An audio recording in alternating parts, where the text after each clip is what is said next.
Faruk Kibet ma en jating dai mar jatend piny William Ruto okwedo ripode mawachore ni paro mar dwaro timo lokruok ne katiba geto mana medo thuolo ne jatend piny omed bedo e loch. Owacho ni paro makamano en mana mar yawo thuolo ne gwenge ma osejwang' bende. Ne oloso e kinde yawo kar chanjo jamni ma Malava kama ne otene gi jotelo mamoko. Nataka muuliza hawa watu wenye kupinga kila kitu. Imesemekana referendum sio ati ya kuongezea president muda. Unaongezea nini? President anatosheka na 10 years Mungu akipenda. Mluya mwingine akuja achukue nafasi.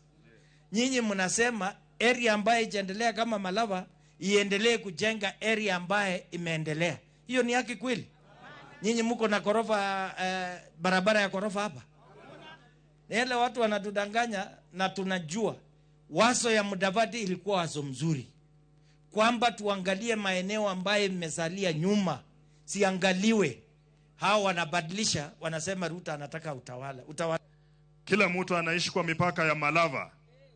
Kila mtu ni Mkenya na analipa tax.